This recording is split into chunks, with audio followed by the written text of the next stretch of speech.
کبھی 10 منٹ عادت ہو جائے نا دعا مانگنے کی علیحدہ سے رات کو، حضور نے فرمایا جو فرض نماز کے بعد دعا مانگے اللہ اس کی قبول کر لیتا ہے۔ نبی پاک صلی اللہ تعالی علیہ وسلم نے فرمایا اللہ مسافر کی دعا قبول فرماتا ہے۔ حضور نے فرمایا اللہ مظلوم کی دعا قبول فرماتا ہے۔ حضور نے فرمایا بیمار سے دعا کراؤ اللہ اس کی دعا قبول فرماتا ہے۔ میرے نبی پاک نے فرمایا ماں باپ جب بھی اولاد کے لیے ہاتھ اٹھائیں، ویسے تے بلے شاہ تو آسمانی اڈ دیاں ہی پھڑ دیں، جیڑا گھر بیٹھا انہوں بڑھیا ہی نہیں۔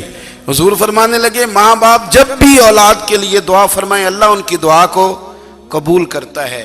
آپ اپنا تعلق بنائیں، دعا کے ساتھ، عبادت کے ساتھ، مصلی کے ساتھ رشتہ بنائیں، استغفار پڑھیں۔ صلاح الدین ایوبی صلیبی جنگوں میں تھے، رات کو مسجد اقصی میں نماز پڑھی تو پریشان تھے۔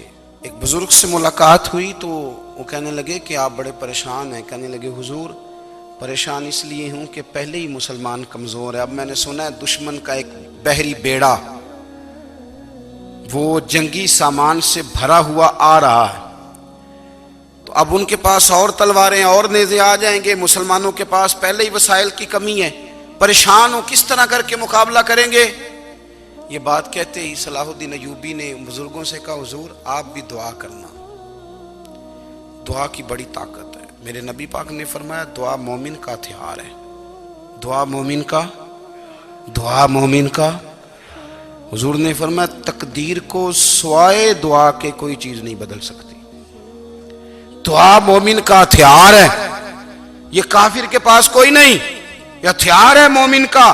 اللہ کرے آپ کو سمجھ آئے، پھر سنیں کئی بار کہہ چکا ہوں یہ ہتھیار ہے۔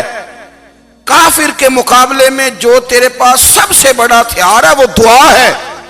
دعائیں کرانی چھوڑ دی، کرنی چھوڑ دی، لینی چھوڑ دی۔ حضرت سیدنا انس بن مالک رضی اللہ تعالیٰ عنہ فرمایا کرتے تھے میں نے وہ رنگ دیکھا ہے جب حضور دعا مانگتے تھے اور حضور کی مقدس آنکھوں میں آنسو بھی ساتھ ہی بہا کرتے تھے، میں نے وہ انداز دیکھا ہے۔ تو صلاح الدین ایوبی بزرگ سے کہنے لگے آپ بھی دعا کیجئے، اور خود رونے لگے اور سر سجدے میں رکھ کے رونے لگے، اور عشاء سے لے کر فجر تک روئے، خوب روئے۔ صبح وہ بزرگ آئے تو صلاح الدین ایوبی کا خوبصورت اور ہنستا ہوا چہرہ دیکھا، کہنے لگے آپ بڑے خوش ہیں، رات تو میں نے بڑے روتے ہوئے دیکھا تھا۔ تو کہنے لگے حضور وہ جو بحری بیڑا آ رہا تھا نا وہ پانی میں ڈوب گیا ہے، اب وہ نہیں آ رہا، ابھی خبر آئی ہے تو میں بڑا خوش ہوں۔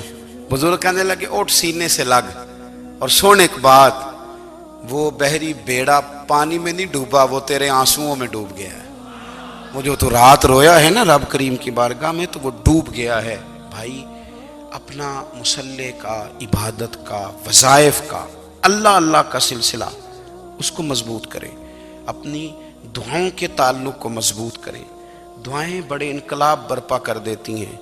ہم تھوڑے نا جب سے خشک ہوئے ہیں نا، خشک، اور میری تو جماعت ہی صوفیاء کی جماعت تھی، ہم تو داتا علی اجمیری کی جماعت سے، ہم تو خواجہ اجمیری کی جماعت سے، ہم تو شیخ احمد فاروق سرہندی کی جماعت سے، ہم تو صوفیاء کی جماعت۔ ہماری جماعت نے بھی وہ تعلق جو ہمارے بزرگوں نے بنایا تھا۔ بزرگ اللہ کے قریب کیسے جاتا ہے؟ تو ہمارے یہاں نا بہت سارے لوگ کہتے ہیں جی نظر ہو گئی تو کام ہو گیا۔ بھائی جو بخاری مسلم میں طریقہ ہے نا اللہ کا قرب پانے کا وہ تو نفل ہے۔ نبی کریم علیہ السلام نے فرمایا بندہ نفلوں کے ذریعے رب کے قریب جاتا ہے، اور اتنا قریب جاتا ہے کہ پھر اللہ اس کی زبان بن جاتا ہے، اللہ اس کی آنکھیں بن جاتا ہے، کان بن جاتا ہے، ہاتھ اور پیر بن جاتا ہے۔ تو یہ تو عبادت ہے، یہ تو اللہ کی بارگاہ کی حاضری ہے جو آپ کو اللہ کے قریب کرے گی۔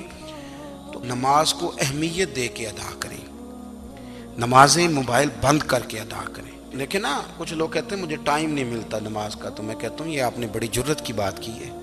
مجھے کو میرا پیر بھائی کہہ دینا میرے پاس ٹائم نہیں آپ کو ملنے کا، تو میں کہتا ہوں آج کے بعد آنا ہی نہ۔ تو کیا سمجھتا ہے تو بہت بڑا آدمی ہے، تیرے پاس ٹائم نہیں ہے اور ہمیں ملنے کا ٹائم، موج کر۔ تو آپ نے اللہ رسول کو کہہ دیا ٹائم نہیں۔ اور عجیب فلسفہ ہے نا، کہا جائے نماز پڑھنے آؤ تو کہتے ہیں کپڑے ٹھیک نہیں، اور کہا جائے کہ آؤ ذرا دعوت پہ چلیں تو کہتے ہیں 1 منٹ ٹھہر میں کپڑے بدل کے آیا۔ نماز کے لیے کہا تو کہتے ہیں ٹھیک نہیں، دعوت کے لیے کہا تو کہتے ہیں میں ذرا تیاری کر لوں، یوں جانا مناسب نہیں۔ یہ معاملہ ٹھیک نہیں۔ رب تو فرماتا ہے کہ جب تو مسجد میں آ تو زینت اختیار کر کے آ،